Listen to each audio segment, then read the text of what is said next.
सबका बहुत बहुत स्वागत है। हम लोगों ने पिछले वीडियो में शब्द से परिचित हुए थे कि शब्द कितने प्रकार से हिंदी व्याकरण में पढ़ा जा सकता है, उनके प्रकार को भी हमने जाना था। आज उसी एक प्रकार को जानेंगे कि रचना और बनावट के आधार पर शब्द कितने प्रकार के होते हैं। तो आइए जानते हैं रचना और बनावट के आधार पर शब्द। रचना कहें या बनावट कहें, बनावट के आधार पर शब्द, आधार पर शब्द। आज हम इसी का चर्चा करेंगे। हमने जाना, पिछले वीडियो में हमने पढ़ लिया था कि जो रचना है या बनावट कहें, दोनों बात एक ही है। इसके आधार पर जो शब्द होते हैं वो तीन प्रकार के होते हैं। पहला तो रूढ़ शब्द होगा, रूढ़ शब्द। दूसरा जो होगा यौगिक शब्द होगा, यौगिक शब्द। और तीसरा जो होगा वो होगा योग रूढ़ शब्द, योग रूढ़ शब्द। अब ये क्या होता है, ये क्या होता है और ये क्या होता है, इसको जानना है। रूढ़ का अर्थ होता है, रूढ़ को हम ले लेंगे एक विशेष अर्थ में, जैसे कह सकते हैं हम कि रूढ़ राढ़, राढ़ यानी जो किसी से मिले ना, किसी से मिले ना, अकेले ही रहे, अकेले पूरे, उसको अलग करें तो खत्म हो जाता है। परिवार में भी अगर कोई है, ऐसा व्यक्ति है जो पिछले परंपराओं को मानता हुआ चला आ रहा है, किसी नए परंपरा को नहीं मानता है, तो उसको कह दिया जाता है कि ये रूढ़वादी है, ये किसी के साथ नहीं जुड़ सकते, मान्यता को नहीं मान सकते, इसलिए ये रूढ़वादी है। इसी प्रकार जो ये रूढ़ शब्द होते हैं, ये किसी के साथ जुड़ता नहीं है और अकेले में पूर्ण रहता है, और जैसे इसको तोड़ते हैं वो अलग हो जाता है, टूट जाता है। तो जैसे मान लीजिए दादाजी हैं, वो अपने टूट जाएंगे, लेकिन अपने रूढ़वादी यानी आने वाली जो विचारधारा है 10-50 सालों से बाप दादा मानते आए हो, उसको वो नहीं छोड़ सकते हैं। अकेले टूट भले जाए लेकिन मानेंगे नहीं। उसी प्रकार से ये रूढ़ शब्द भी होता है कि ये तोड़ेंगे तो खत्म हो जाएगा, लेकिन वो किसी के साथ जुड़ेगा नहीं, और ये कह सकते हैं कि विशेष हो जाए, किसी एक के लिए विशेष हो जाता है। जैसे हम कह रहे थे पंखा, अब ये पंखा शब्द है तो जब जुड़ा हुआ है, दो शब्द दो वर्ड एक में जुड़ा हुआ है, तो इसका अर्थ होगा पंखा। पंखा कहने पे हमें समझ में आ जाता है जो पंखा है, ये जो चलने वाला, ये हवा देता होगा, ये लाइट से चलता होगा, ऐसा मेरे मन में विचार आ जाता है। लेकिन अगर हम सोचे कि इसको हम तोड़कर अलग कर दे तो क्या कोई अर्थ निकलेगा? न पा का कोई अर्थ है, न खा का कोई अर्थ है कि कोई अर्थ निकले। हमने कहा जग, जग से हमें समझ में आ गया कि किसी बर्तन का नाम है, लेकिन अगर हम इसे जा और गा कर देते हैं तो कोई अर्थ नहीं निकलता है। तो ये जो शब्द है, इस प्रकार से जो शब्द है, हमने कहा प्रेम, हमने कहा कुर्सी, हमने कहा मेज, हमने कहा मन, ऐसे जो हमने कहा कमल, ऐसे सारे शब्द जो मिलने पर एक अर्थ देते हैं। जैसे वर्ड एक साथ जब मिल जाते हैं, जो एक नया अर्थ प्रदान कर देते हैं, लेकिन अलग करने पर, तोड़ने पर कोई अर्थ नहीं निकलता है, उन्हें हम रूढ़ शब्द कहते हैं। देखिए, व्याकरण एक ऐसी चीज है ना कि इसको समझने के लिए, इसके नियमों को समझने के लिए, इसके तरीकों को समझने के लिए हमें अपने दैनिक जीवन में, व्यवहारिक जीवन में उतार लेना चाहिए।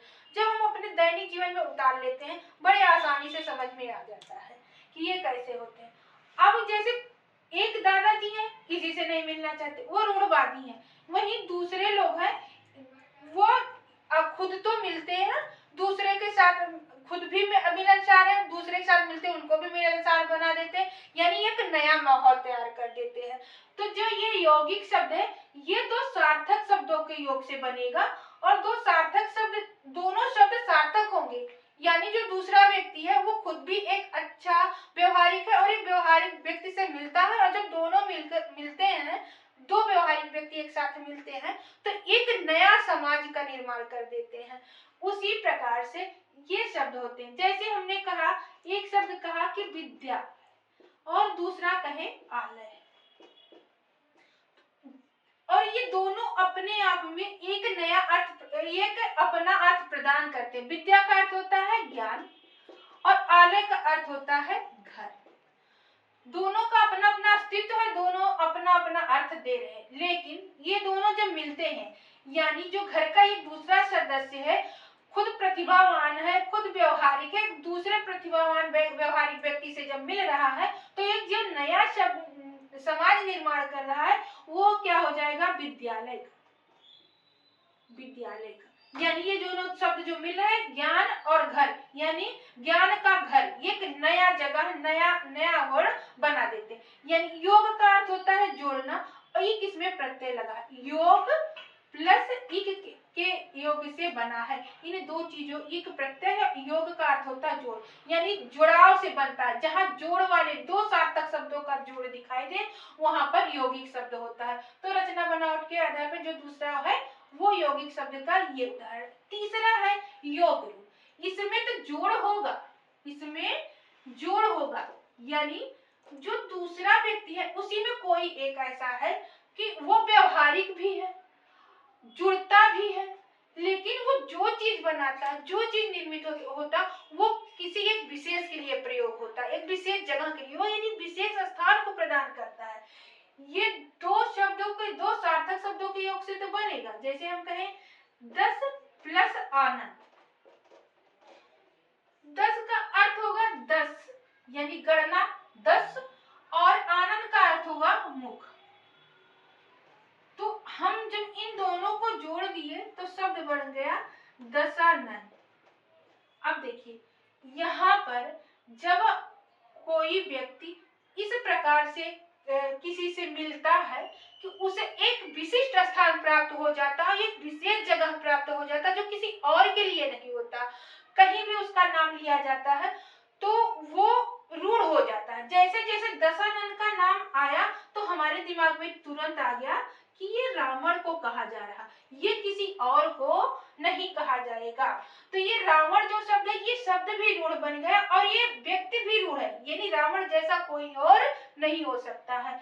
यानी कि बहुप्रिय समाज के जितने भी उदाहरण आते हैं वे सारे योग रूढ़ के अंतर्गत आ जाते हैं। तो हम उम्मीद करते हैं कि आप सबको ये जो समझाए हैं, बताए हैं, वो सारी चीजें आपको समझ में आ गई होगी। आइए अब हम लोग परिभाषा के साथ इन तीनों को रचना, अब हम लिखेंगे रचना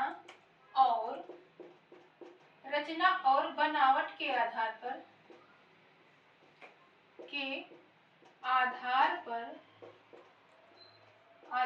पर शब्द तीन प्रकार के होते हैं। तीन प्रकार के होते हैं। पहला रूढ़ शब्द, दूसरा योग रूढ़ शब्द, यौगिक शब्द, और तीसरा जो है वो योग रूढ़ शब्द। अब देखिए हम सारे के परिभाषा अनुसार के तहत जानेंगे। रूढ़ शब्द, इसकी परिभाषा है जिन शब्दों को तोड़ने या अलग करने पर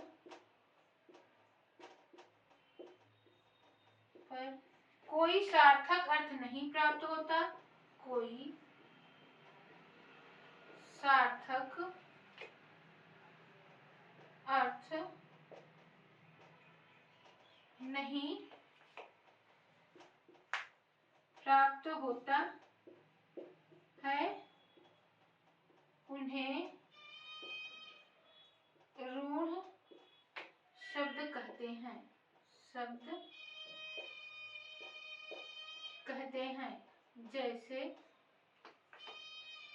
जैसे शब्द है कमल, शब्द है पृष्ठ, मकान। इनको जब अलग करेंगे, का करें, माँ करें, ला करें, तो अलग करने पर कोई अर्थ हमें नहीं मिलता है। जैसे माँ करें, का करें, ना करें, ये कोई अर्थ नहीं। दूसरा प्रकार है यौगिक शब्द।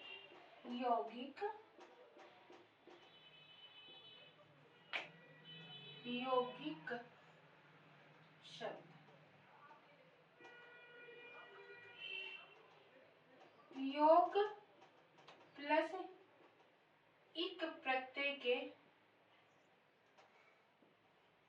योग से यौगिक शब्द बना है।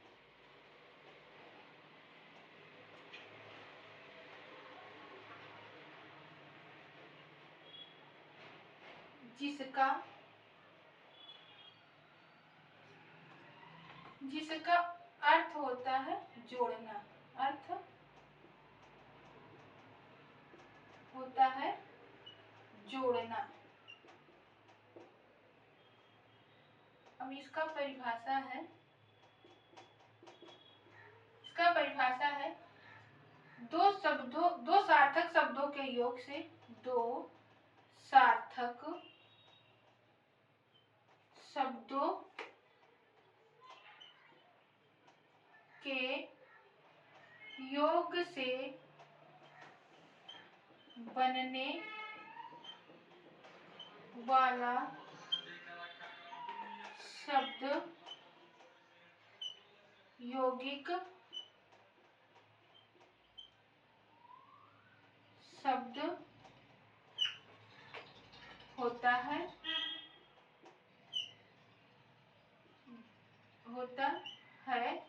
जिसको अलग करने पर,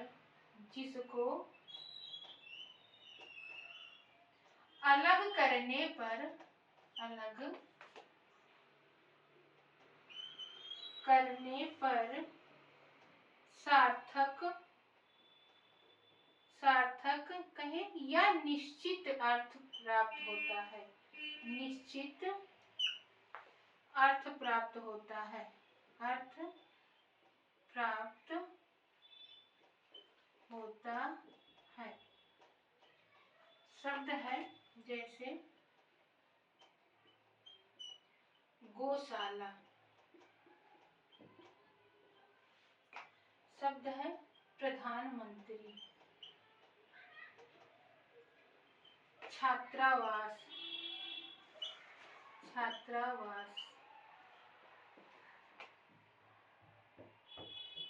हिमालय। इन सारे शब्दों को जब हम तोड़ते हैं, अलग करते हैं, जैसे कहें गायों के लिए शाला। गाय प्लस शाला। शाला का अर्थ होता है रहने का स्थान, गाय का अर्थ होता है गाय। और प्रधानमंत्री है, जो छात्रों के लिए रहने के लिए स्थान जो है उसे छात्रावास कहते हैं। और हिम प्लस आलय के योग से हिमालय बना है, यानी हिम का अर्थ होता है बर्फ, आलय का होता है घर, यानी बर्फ का जो घर है उसे हिमालय कहते हैं। तो यानी दोनों शब्दों का जब अर्थ प्राप्त हो रहा है, ऐसे शब्द जहां। अब हम तीसरे प्रकार को जानेंगे, योग रूढ़ को। योग रूढ़ शब्द।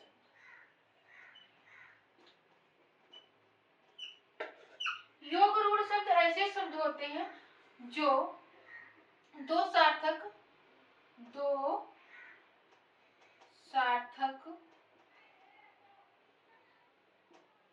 शब्दों के योग से निर्मित होते हैं। दो सार्थक शब्दों के योग से निर्मित होते हैं, लेकिन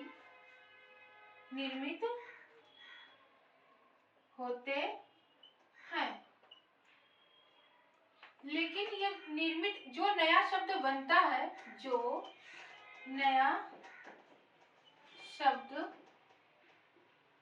बनता है, वो किसी विशेष के लिए रूढ़ हो जाता है। किसी विशेष के लिए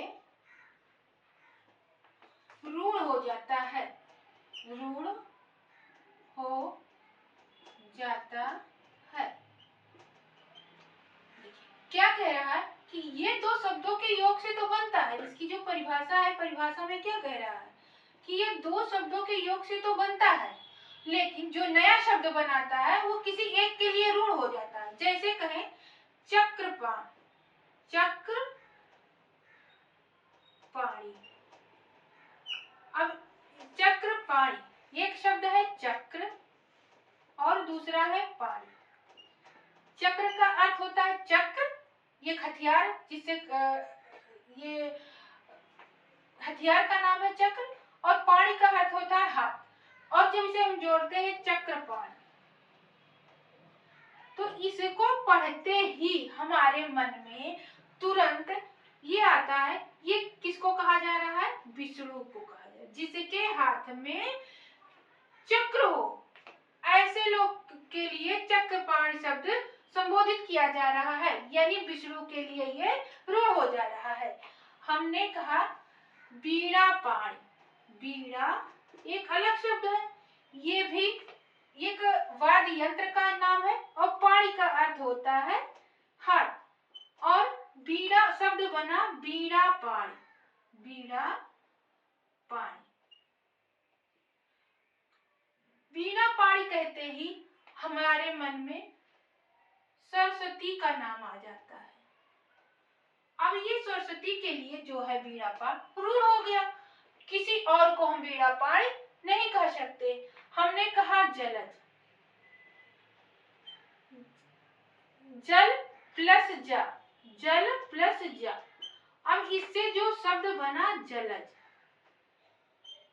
जल में जो उत्पन्न हो, तो ये जब जल में जो उत्पन्न होगा ये एक शब्द बन जाएगा, कमल के लिए ऋण हो गया। जो जल में से तो बहुत कुछ चीजें उत्पन्न होती हैं, बहुत सारी चीजें, लेकिन जब जलज का नाम आता है तो केवल हम कमल को ही संबोधित करते हैं, कमल के लिए, क्योंकि ये ऋण हो गया है।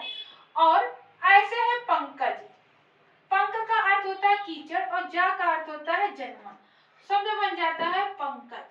और ये जो पंकज शब्द है, कीचड़ से तो बहुत सारी चीजें निकलते हैं, लेकिन हर किसी को पंकज नहीं कहा जाता, ये ऋण हो गया कमल के लिए। तो हम ये नोट करके लिख लेंगे, नोट करके लिख लीजिए कि बहुव्रीहि समास क्या, बहुव्रीहि है, बहुव्रीहि समास का जितना भी उदाहरण है, जितना भी उदाहरण होता है, उदाहरण होता है, वह लगभग लगभग योग ऋण शब्द होता है, योग ऋण शब्द होता है।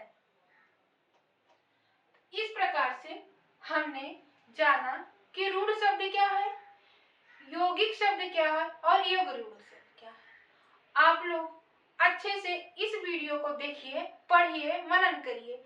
फिर भी अगर कहीं आपको कोई डाउट रह जाता है, कोई भ्रम रह जाता है, जो आपको समझ में नहीं आ रहा है, तो नीचे कमेंट बॉक्स में लिखिए, नेक्स्ट वीडियो में उसको भी बताया जाएगा।